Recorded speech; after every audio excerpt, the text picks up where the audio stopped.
¿No? ¿Alguna duda hasta la concepción de historia de la ciencia?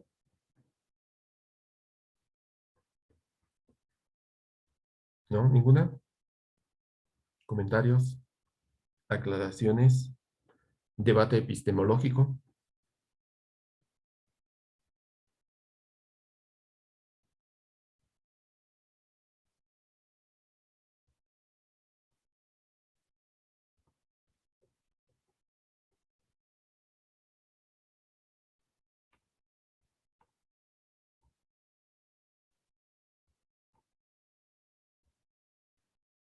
¿No? ¿Ninguna?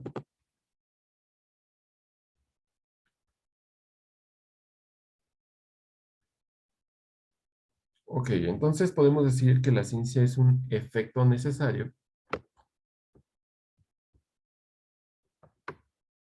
social, producto de un proceso epistemológico.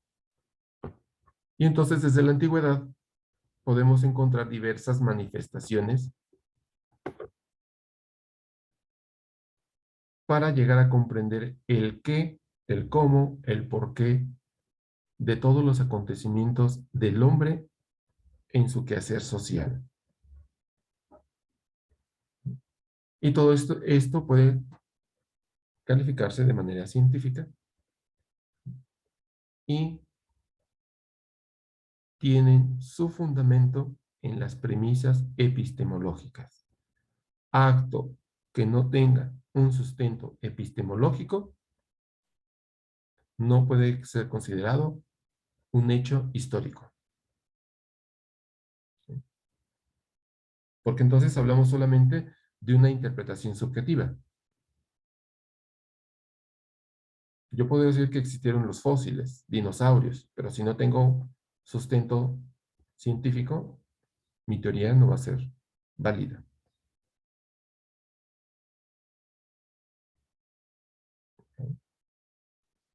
¿Algún comentario hasta aquí? Entonces, historia de la ciencia tiene que ver con la explicación de la causa y efecto de los actos del hombre en el ámbito epistemológico.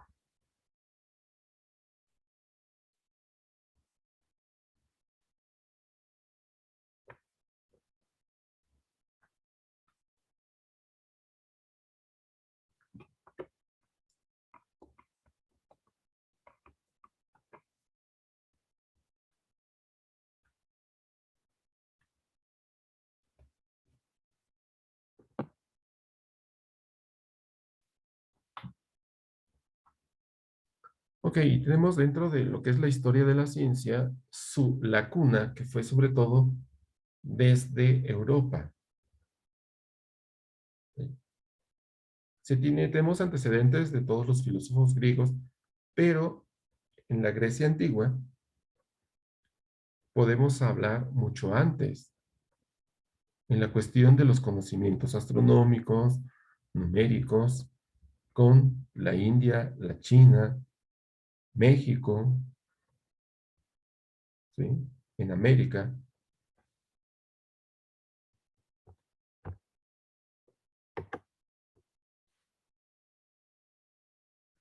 Entonces, a veces pensamos que el conocimiento tiene su auge en Europa occidental en la Edad Media, cuando empieza el proceso de ilustración.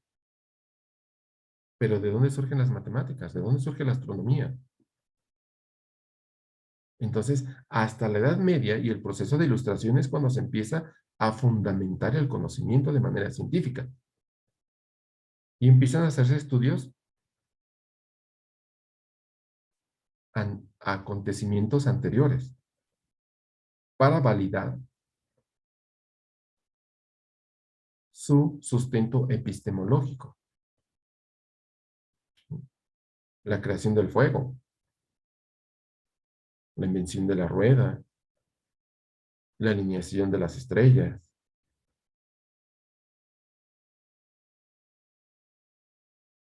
Entonces podemos que hablar que en las primeras civilizaciones se dan los gérmenes del proceso cognitivo científico. En ese momento nos tenía la,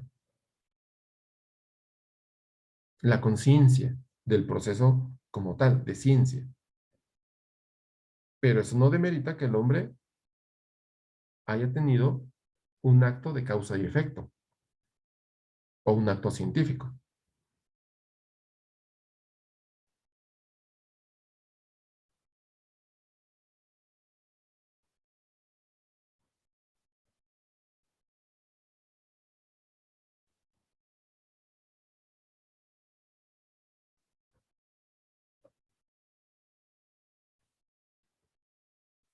¿Ok? ¿Alguna duda hasta aquí?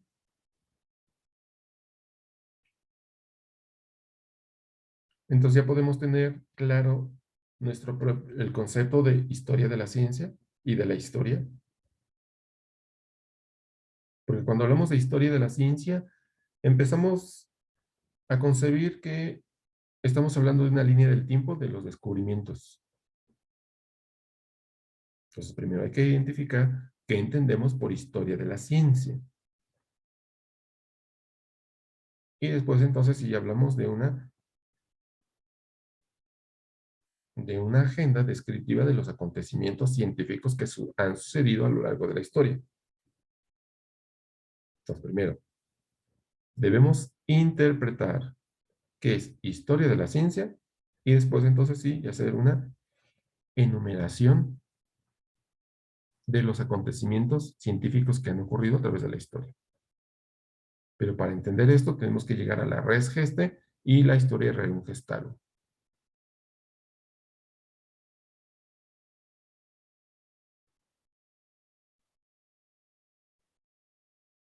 ¿Alguna duda hasta aquí? Profe, me quedó muy claro cómo es que ya me perdí. A ver, ¿qué es lo que... Sí, o sea, de la historia de la ciencia, o sea, en sí el ejemplo que, bueno, decía, ya de lo de historia, creo que sí, los dos términos que nos mencionó de historia, de lo de res gestar y historia, rerum gestarum, eso creo que, bueno, sí, sí, como iba lo Entonces, ¿dónde está la duda, Tania? ¿O dónde está la que tú y disyuntiva? el funcionamiento, la descripción, pero y ya escuché que dijo, en definitiva, la explicación de la causa y efecto de los actos del hombre o algo así, pero yo no entendí cómo. Ya esa parte ya no la entendí. Ok, debemos entender, en primer lugar, que la historia de la ciencia es hablar del proceso cognitivo del hombre para explicar las causas y el efecto de los hechos que propiciaron el descubrimiento científico. Que no es lo mismo decir historia de la ciencia como enumeración de los acontecimientos científicos a lo largo de la historia.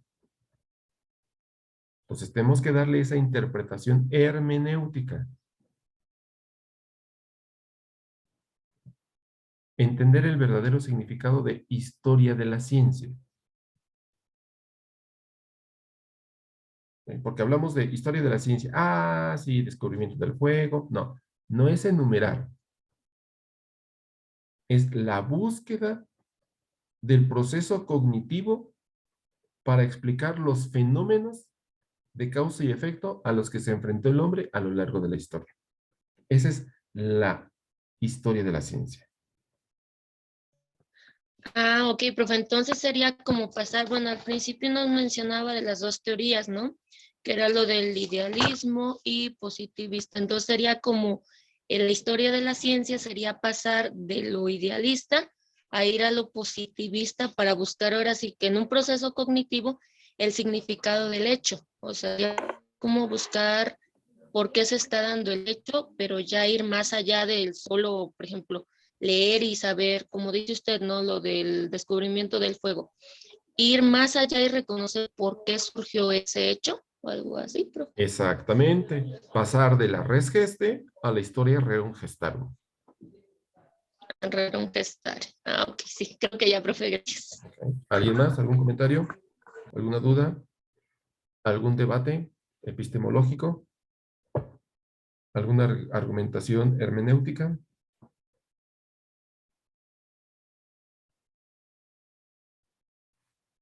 ¿No? Excelente, entonces.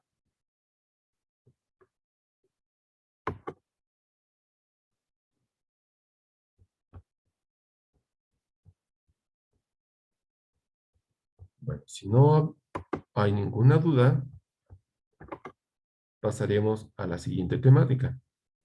Y si hay duda, la resolvemos antes de pasar.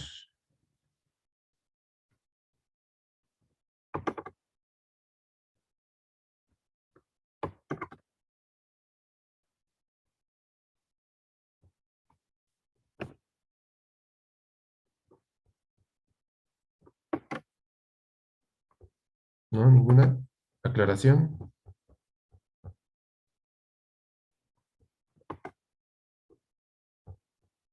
Ok, entonces entramos a la tercera etapa dentro de lo que es el coloquio de actividades doctorales.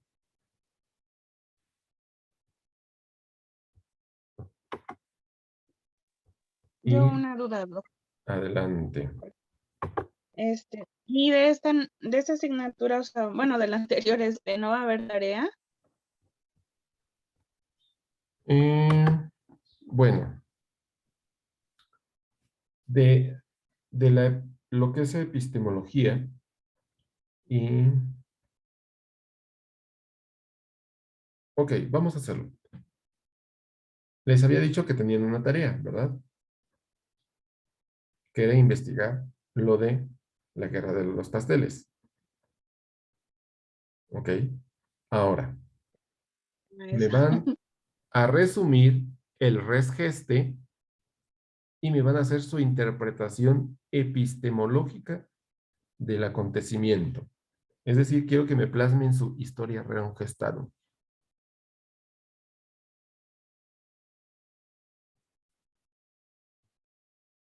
Para que así ya no se les olvide que hubo una ¿Lo guerra de puede los repetir, pasteles. por favor? ¿Lo puede repetir, por favor? Claro. El hecho es, o la res geste, es la guerra de los pasteles. Entonces van a poner un resumen y después me van a hacer su interpretación positivista, es decir, su historia rerum gestarum. ¿Qué interpretación le dan a ustedes a ese acontecimiento? ¿Bueno? ¿Malo? ¿Desde qué punto?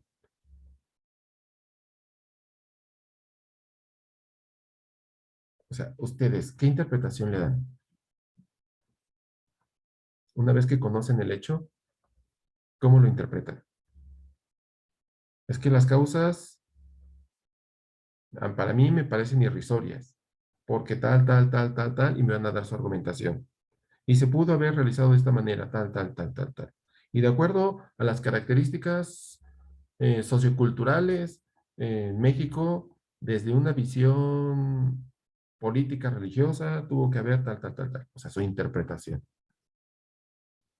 ¿Ok?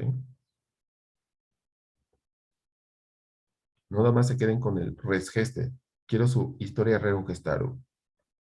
Su propia interpretación del hecho histórico.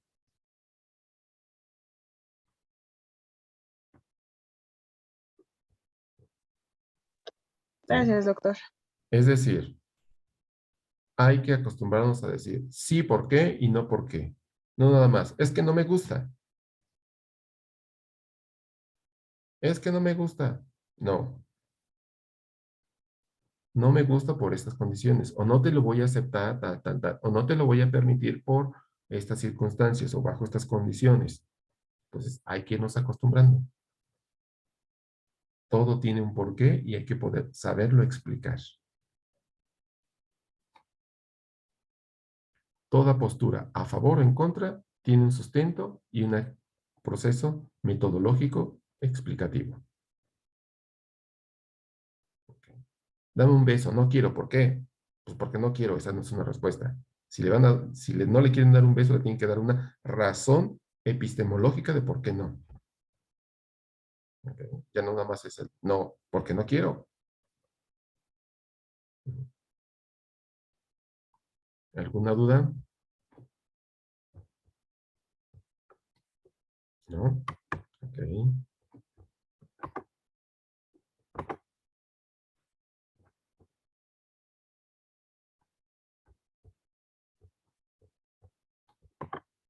Ok, la temática es teorías de la desescolarización.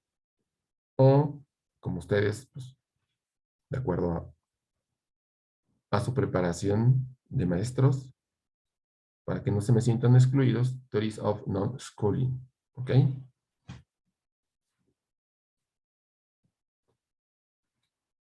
Por si alguien ya no me domina el castellano, incluimos el término bilingüe. ¿Ok?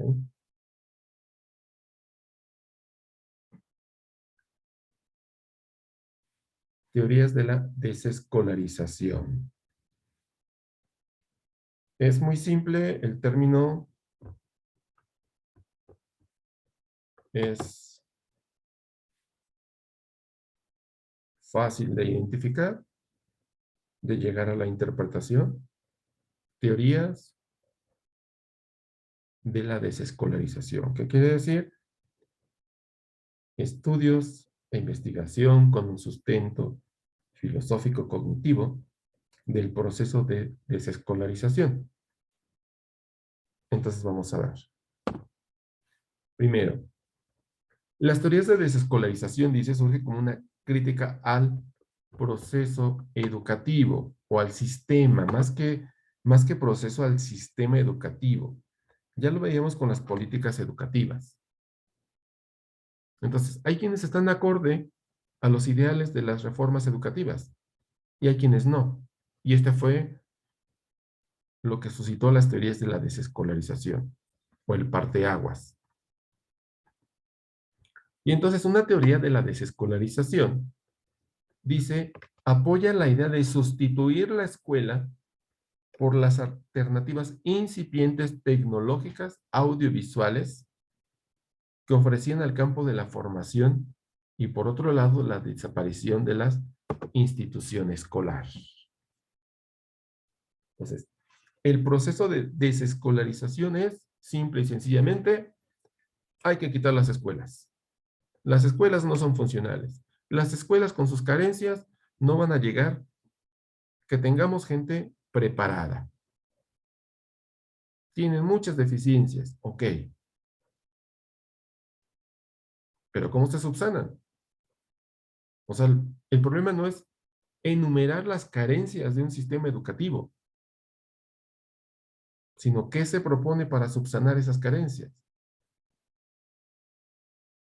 Y para ellos, para los teóricos de la desescolarización es, quitemos las escuelas, así de fácil, y se soluciona el problema. Bueno, quitamos las escuelas. ¿Y cuál es la propuesta?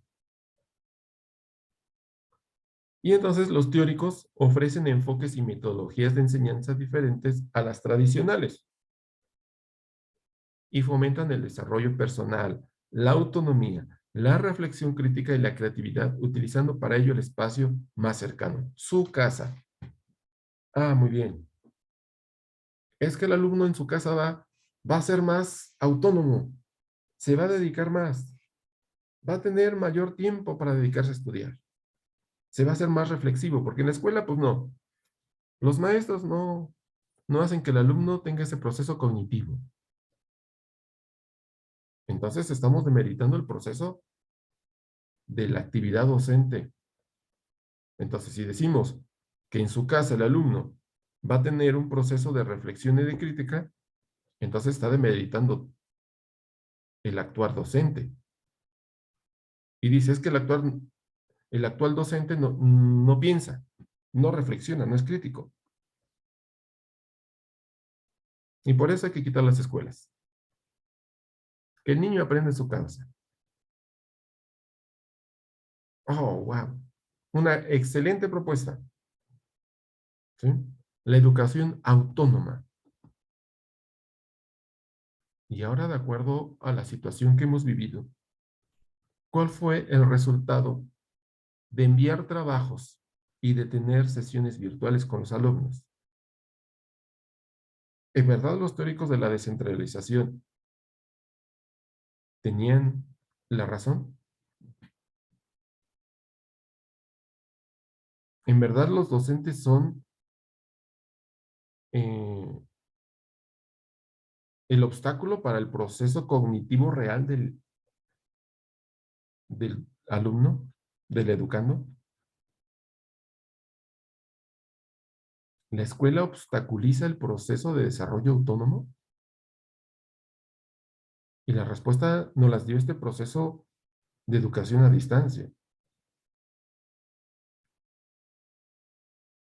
La educación se demeritó más desde la casa.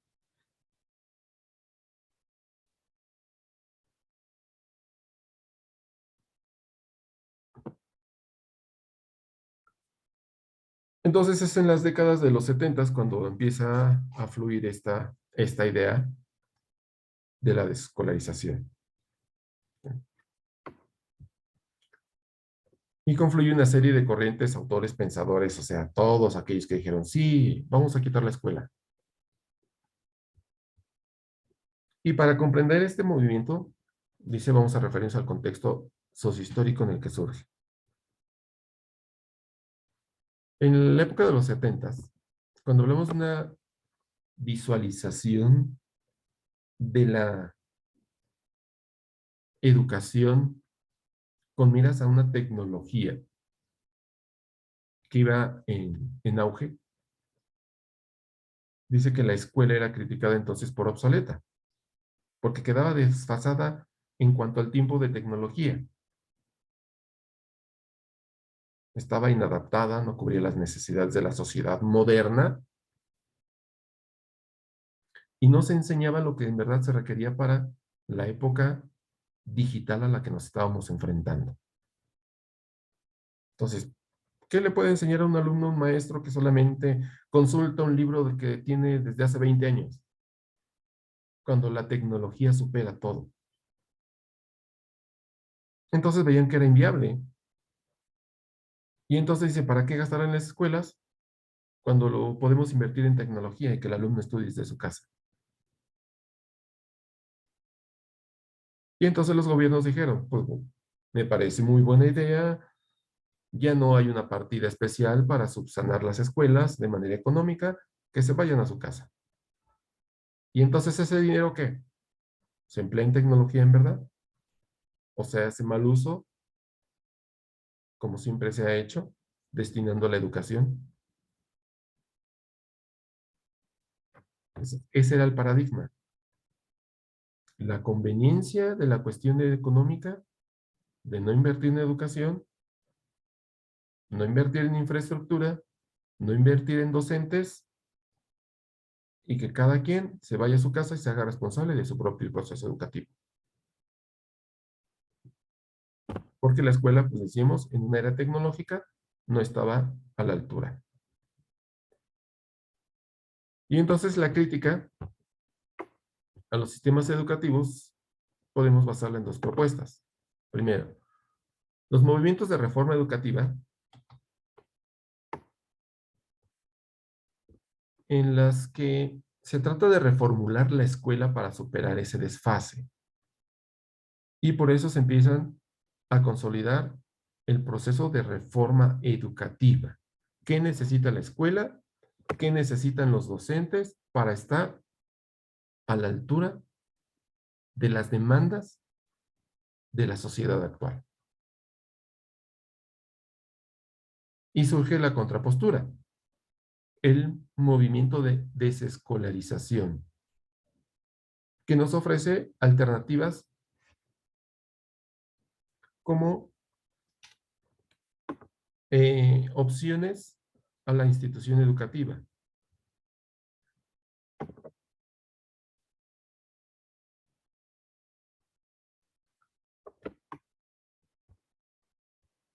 Nos dice, no, mejor vamos a centrar la educación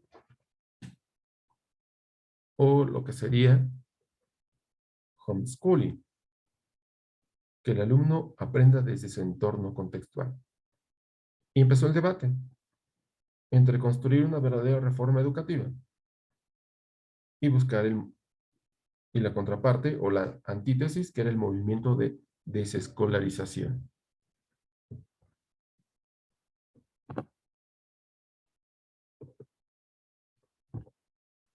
Y tenemos como tales las teorías de desescolarización. Una teoría de desescolarización es aquella que fundamenta su tesis.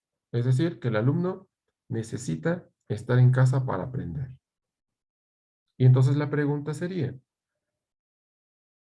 a partir de esta visión, ¿qué hace entonces el alumno en un centro educativo? ¿En verdad no aprende? Como lo sustentan las teorías de desescolarización. Un alumno no que asiste a un centro educativo no estará preparado para las necesidades que requiere la sociedad actual. A ver, quiero escuchar cuál es su debate.